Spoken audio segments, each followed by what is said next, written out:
or Forge instead of sleepwalking, like sleep fixes things. With this wacky version of Forge, I could actually see that being a thing. Me sleepwalking, even in real life, is wild. Have you ever had that issue? No, thank God. I don't think I live alone now, so I don't know if I still do, but I don't think I have in the last decade or so. But my first roommate out of college, except for that night where you punched a hole through a window, right in the middle of the day. Chris, if you're listening for some odd reason, he was my first roommate out of college. It terrified this guy because apparently I would just wake up from a dead sleep, go like make pancakes, eat them, and then go back to bed. The only reason I found out was I woke up one morning and the kitchen was a mess. And I just started yelling at Chris. I was like, "What the fuck? Like, clean up after yourself." He's like, "Dude, you fucking did that." And I was like, "What?" He's like, "Yeah, you just like got up, didn't say a word to me because he was up playing video games or something.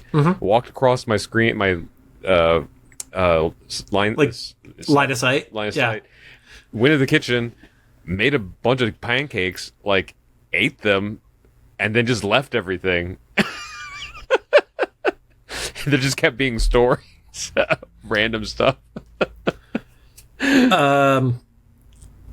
You could have burned down the entire apartment. Oh, it gets weirder. There was one time. This is when I had a day job, so this was. I love that this podcast is sometimes just trauma dump. 2006, maybe 2006 or 7. So mid 2000s. I got home, 9 to 5. I get home from work and I just like crash my couch and fall asleep until 8. That cycle where like that you could get out of, like get home at like 5 or 6. Crash on the couch, sleep until 9, so you don't get to bed until 2 in the morning, really, and then get tired the next day and do it all over again.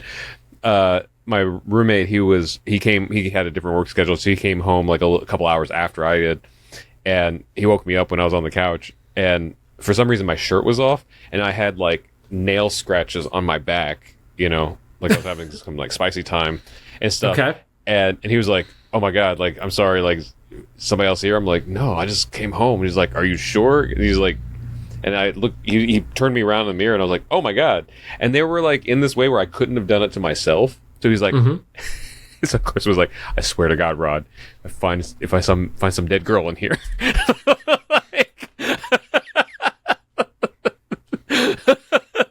Well, we found the second clip of it.